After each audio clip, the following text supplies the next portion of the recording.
G'day, welcome back to the shed. My name's Chris and this is Flat Tank Journey. Another episode on the Raleigh. I think we're up to episode 19. Shout out to all the new subscribers, super to have you on board. Cheers. This week I got into the nitty gritty of disassembling and getting the bike ready for paint. I wouldn't say it was super exciting, but it's a good video. Enjoy. Since I got the rear stand on and the clip, the rear end is virtually finished. I need to mark out and cut the guard where the chain just touches. But to do all this I need to get off the bike. Painting these little bits and pieces are a pain in the butt. So I'm going to start getting this stuff off and putting it in paint. I'm going to cut the guard and get it in paint too. The guard was a reproduction thing that I bought, so it's in really good nick. Doesn't seem any reason to wait now. Can probably pull off the rear stand and start thinking about painting that too. I'm going to start disassembling.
There's always that one bolt that takes ages to get out. I should have done this before I took the guard off, but I didn't. So it's too bad. Not putting it back on. There is a little bit of a greasy mark on the guard where the paint is, where it's touched the paint. But what I need to do is clearance above it by a couple of inches. So we just need to get that right before we get the guard off. Alright, guard off, let's get down the road. Next job, just to remove the pack rack. Now there's no real reason why it can't be cleaned up. I really do have the fumbles. There's no reason why it can't be cleaned up and prepared for paint. It'll need, I've contemplated sending it back for powder, but you know, I think the black enamel will look really good on it. I think it'll be durable, and I think that's what I'm going to do. I talked to myself about the tabs on the bike and on the pack rack, and I was going to cut them off. But I've decided not to, just in case the pack rack's original and all the tabs on it are original. I'll be ashamed to cut up an original pack rack just because I'm a weirdo. So they're going to stay.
last lot of my paint from the back end of the bike might be the breaker. It's been a bit of a pain in the butt. It has been powder coated, and you know, but now it's in a bad condition because I've heated it a gazillion times. It is going to give up the fight, but it's going to fight me. Anyway, I'll get it on the bench to paint it too. The brake arm put up a bit of a fight. I had to put the rod in the vise and give it a bit of tighten up. They're the items that I'm going to start sanding and preparing for paint. I'm not going to bore you with that. You'll see them when they go back on the bike. They'll all be good. Been out and got some sandpaper or glass paper, depending on what you like to call it. I'm running a little bit short. That's the heavier stuff.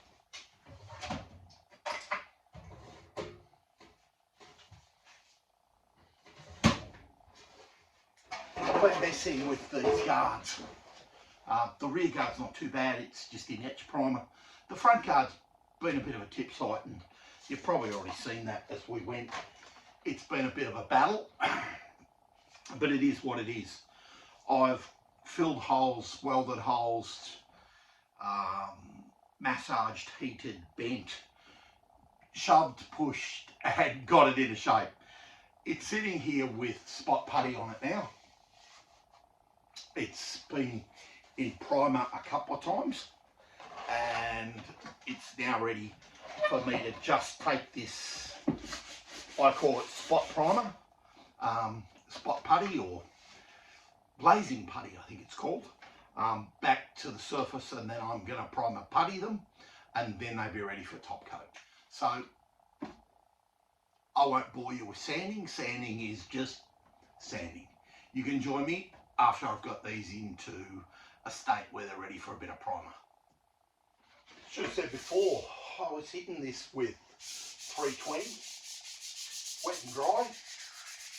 The rear guard, the front guard took a little more effort than obviously than the back. The back's just was a new guard, was a reproduction of course, and it is in really good nick.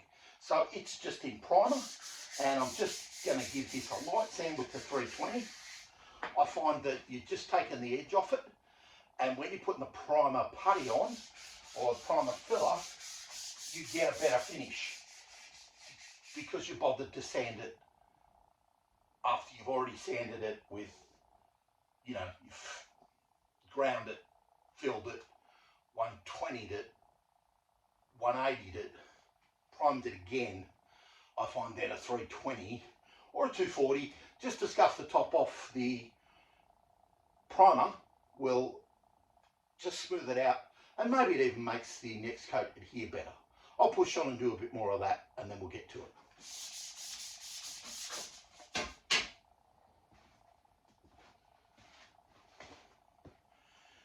Now, I'm not super concerned about the inside. The inside has been blasted, sanded, and primed a couple of times as I've done different things to it. It is the inside of a guard where the wheel is close to it. Just build a bridge, get over it. I am wiping the water off, or the dampness off, and then I'm going to go over it with wax and grease remover, Prepsol, whatever you call it. This is just called KCB wax and grease remover. The front guard has been a large chore. I'm still not convinced it's actually the correct guard, but it's cleaned up quite well. The holes in it have repaired reasonably well, and if it's not correct, it's certainly of the period. I was advised that it possibly was correct, so that was good. I keep changing my cloths. The less crap you bring into your paintwork, the better. I suppose in reality I could use gloves, I could do a whole lot of things, but I don't. Now, the inside of this front guard is where you can see every imperfection. There's been patches welded in, bolted in, riveted in. There's chunks of filler. There's what looks like sound deadener, maybe painted into it at one stage. I'm not losing a lot of sleep. It just is what it is. It's the guard I've got. It fits. It'll be okay. And, you know, it's just going to be all right. So, wax and grease remove that. And yes, I will go back when I hang it up and wax and grease remove finally where my handprints were. Because it's the oils off your hands that seem to cause the most problems. Over the last couple of days I've been getting some stuff into black enamel. Now it needs a bit of time to harden and the weather has cooled off here a little bit. I've got some smalls on a board over here that I've painted one side and the other, and they're just drying. The rear stand is here in front of me, and so is the pack rack. They've actually come up pretty good. The rear stand really good because it's fresh metal, and the pack rack, well, I spent probably an hour sanding it with wet and dry, cleaning it up. It is what it is. If it's an original pack rack, I'm pleased to leave it alone and make it look as good as I can. And if it's not, then it looks as good as it can. I could have sent it to be plastered and powder coated, but I'm painting a heap of parts anyway, and it feels like it'll be a good outcome. I've got a few more plans for the pack rack anyway. The guards are being there in primer and waiting for them to harden, and I'll probably leave them several days before I have a go at those. There's the front and the rear guard. They're both taken up to primer putty. They've been sanded with 320. There's a few little blemishes down the top of the front guard that I'm going to flatten off with some 400. Other than that, I'm going to let those dry for a few days now before I give them a sand and think about putting some top coat on them. They look pretty good. The front's as good as it's going to be. I probably don't have the skills to get it much better. Well, there it is. Everything's just about ready for paint. I'm excited. I think it'll come out well. The bike's gonna look really, really good. I know I've beaten up on it and I've said I've been a bit uncharitable in the past, but it's good. I hope you enjoyed the video. I hope you got something out of it. This is how I paint. Might not be the right way, but it's what I do. Like, comment, subscribe, shoot us an email, send us a message. It's all good. Cheers.